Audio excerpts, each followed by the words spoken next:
देखिए, संसद में गाली कांड के अर्ध नहीं पूर्ण सत्य का अंदाजा अब आपको लग गया होगा।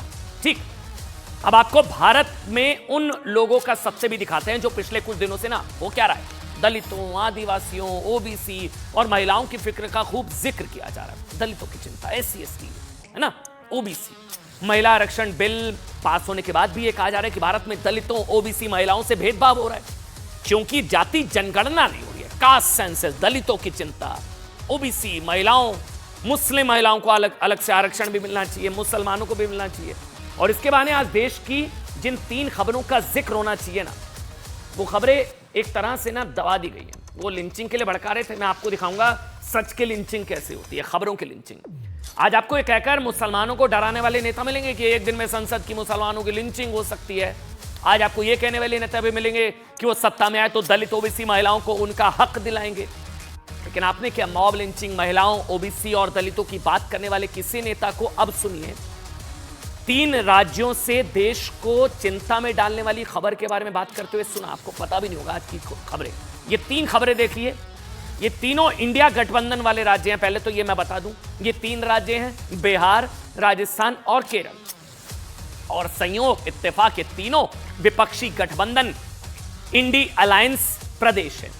बिहार में एक सुनिएगा, महादलित वर्ग की महिला के कपड़े फाड़े गए, नग्न करके पीटा गया,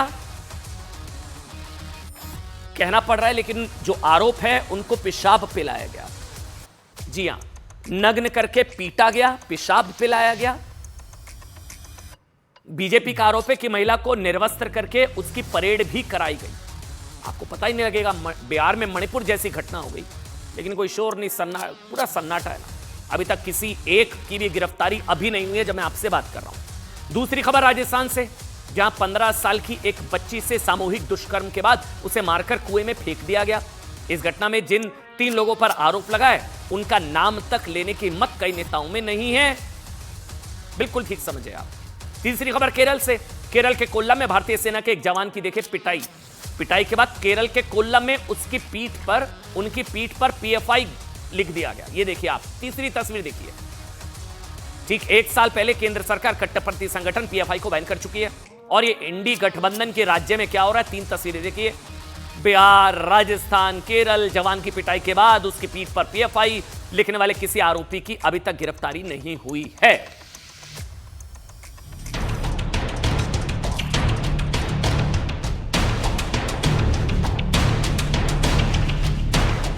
के साथ कोई घटना दुर्घटना होती है, पूरा का पूरा पुलिस और एडमिनिस्ट्रेशन ध्यान देता है और कोई गड़बड़ करता है उस पर एक्शन। कई थानों की जो टीम है वो जो 2 नेम्ड अभियुक्त हैं उनकी गिरफ्तारी के लिए हम लोग प्रयासरत हैं। ये अपराधियों के खिलाफ तो नीतीश कुमार सरकार को तुरंत एक्शन लेना चाहिए। आरजेडी के गुंडों ने उस महिला को नंगा किया, पेशाब किया और नीतीश कुमार अभी मूक बने हुए हैं, आंख पे पट्टी बांध के बैठे हुए हैं। सही तफ्तीश कर देंगे और जो भी नियमानुसार उचित मुआवजा है उसके लिए प्रस्ताव भिजवा देंगे। क्या हुआ ना, अभी आपने कांग्रेस को महिला आरक्षण का क्रेडिट लेते हुए सुना होगा ना, ये हमारा बिल है, हमारा बिल है, अपना बिल है। उन्होंने कहा था कि ये बिल हमारा है, लेकिन बिहार और राजस्थान पर कोई नहीं कह रहा कि ये हमारी स्टेट है, हमारी स्टेट है। तो विपक्षी गठबंधन की स्टेट है ना भाई, ये शर्मनाक घटनाएं हमारे राज्यों की है, हम जिम्मेदारी लेते हैं। कहा किसी ने, मतलब हम हमेशा कहते हैं ना कि मीठा मीठा गप, कड़वा कड़वा थू, ऐसा ही चल रहा है। कुछ दिन पहले मणिपुर में जब महिलाओं से अभद्रता हुई थी तो विपक्षी गठबंधन ने संसद ठप कर दी थी। राहुल गांधी ने कहा था कि मणिपुर की घटना घृणा और विभाजन का नतीजा है। तो फिर बिहार में एक महादलित महिला के साथ जो हुआ, जो नग्न करके पीटा गया, मणिपुर जैसी हैवानियत हुई, तो किसका नतीजा है? मतलब हो सकता है मैं अभी आपसे बात कर रहा हूं लेकिन तब तक हमारे पास अभी तक कोई जानकारी नहीं है कि विपक्षी गठबंधन की गाड़ी निकल चुकी है बिहार के लिए। हो सकता है निकल गई हो, अभी तक तो 8:15 बजे तक जब मैं आपसे बात कर रहा हूं, हो सकता है विपक्षी गठबंधन का एक प्रतिनिधिमंडल बिहार के लिए निकल गया हो कि नहीं गलत हुआ है, बेटियों के सम्मान में विपक्षी गठबंधन मैदान में, या नीतीश कुमार का इस्तीफा मांगा जा रहा हो जैसे मणिपुर में हो रहा था, मुख्यमंत्री के इस्तीफे की मांग हो रही थी। हो सकता है ऐसा हो गया, मेरे पास जानकारी अभी तक नहीं है। आरोप है कि बिहार की राजधानी पटना में एक महादलित महिला से मणिपुर जैसी हैवानियत हुई है। महादलित महिला को निर्वस्त्र करके पीटा गया, चेहरे पर गंदगी की गई। जी हां, बीजेपी का आरोप यह भी है कि उस दलित महिला की निर्वस्त्र परेड भी कराई गई है। ये बीजेपी का आरोप है। ये सब इसलिए हुआ, सिर्फ इसलिए क्योंकि महादलित जो महिला 1500 रुपए का उधार का ब्याज नहीं दे पाई। 1500 में 1500 के लिए इंसानियत मर गई। कह रहे ना सुशासन राज में हैवानियत, 1500 के लिए मर गई इंसानियत।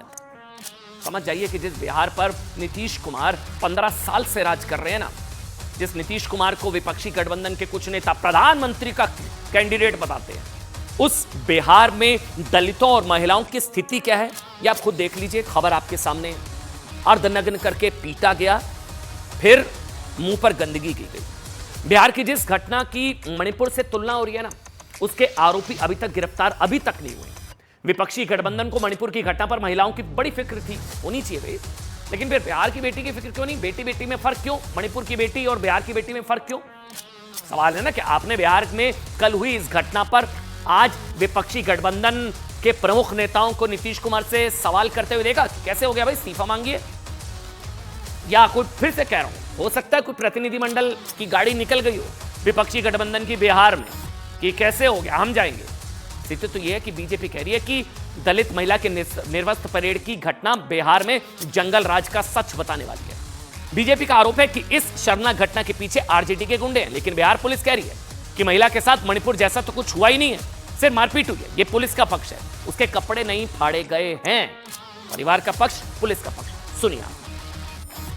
थानों की जो टीम है वो जो 2 नेम्ड अभियुक्त हैं उनकी गिरफ्तारी के लिए हम लोग प्रयासरत हैं। स्थानीय जो साक्षी हैं उनके द्वारा पूछताछ के क्रम में जो बात अभी तक जानकारी मिली है उसमें यह है कि महिला और उसके पति ने जो है इन लोगों से कुछ पैसे पूर्व में उधार लिए थे, जिसमें पैसे को लेन देन को लेकर कुछ विवाद हुआ था और उसी में मारपीट की घटना घटी है। जो के साथ कोई घटना दुर्घटना होती है, पूरा का पूरा पुलिस और एडमिनिस्ट्रेशन ध्यान देता है और कोई गड़बड़ करता है उस पर एक्शन। आरजेडी के गुंडों ने उस महिला को नंगा किया, पेशाब किया और नीतीश कुमार अभी मूक बने हुए हैं, आंख पे पट्टी बांध के बैठे हुए हैं।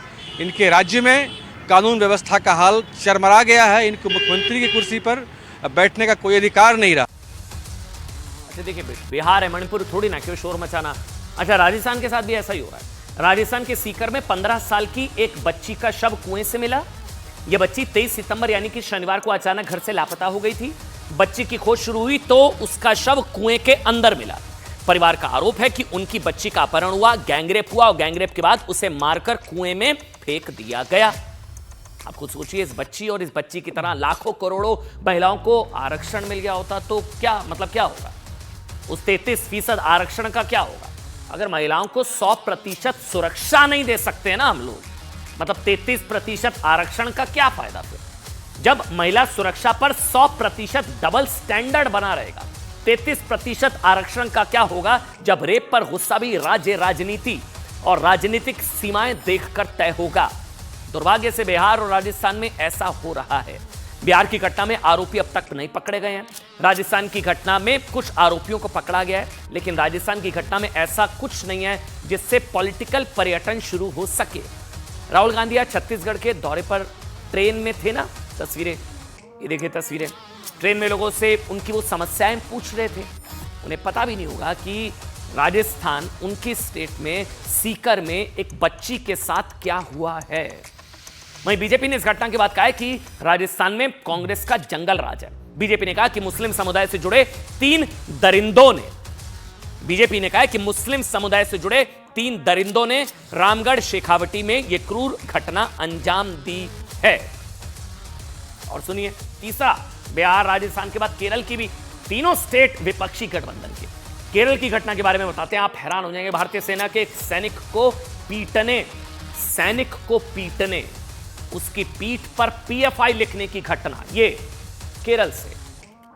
केरल, जहां की वायनाड सीट से राहुल गांधी सांसद है। केरल, रविवार को केरल के कोल्लम में भारतीय सेना के आर्मी मैन शाइन कुमार को कुछ अज्ञात बदमाशों ने बंधक बना लिया और उनकी बेरहमी से पिटाई की। ये सारे पीएफआई समर्थक, पीएफआई की इनकी हिम्मत इतनी बढ़ जाती है जिस पर बैन लग गया, उस पर उसके समर्थक, इसके बाद इन बदमाशों ने शाइन कुमार की पीठ पर पीएफआई लिख दिया। मतलब प्रतिबंधित कट्टरपंथी संगठन पॉपुलर फ्रंट ऑफ इंडिया शासित राज्य केरल में भी देश के एक सैनिक के साथ हुई बदसलूकी में अभी तक कोई गिरफ्तारी नहीं हुई है। आप निकाल कर देख लीजिए, ये खबरें कोई नहीं आपको दिखाएगा। ये खबरों की लिंचिंग कर दी जाती है क्योंकि ये विपक्षी गठबंधन की स्टेट्स हैं, राजस्थान, बिहार, केरल। और ये जो केरल में हुआ ना, इस घटना की टाइमिंग बहुत महत्वपूर्ण है। कल भारतीय सेना के सैनिक की पिटाई हुई, उसकी पीठ पर पीएफआई लिखा गया, और आज ही केरल में पीएफआई के दर्जनों ठिकानों पर ईडी की छापेमारी हुई। त्रिशूल, एर्नाकुलम, मल्लपुरम और वायनाड में पीएफआई से जुड़े लोगों के ठिकानों केरल पुलिस और सीआरपीएफ की मदद से ईडी ने छापे मारे हैं। पीएफआई पर पिछले साल ही प्रतिबंध लगाया गया था और अब एनआईए अब तक पीएफआई के 100 से ज्यादा कट्टरपंथी नेताओं को गिरफ्तार कर चुकी है। सवाल यह कि एक सैनिक की पिटाई और पीएफआई के ठिकानों पर छापेमारी का क्या कोई कनेक्शन है? इसका पता तब चलेगा जब सैनिक को पीटने वाले पकड़े जाएंगे, और अभी तक इस मामले में कोई गिरफ्तारी नहीं हुई है।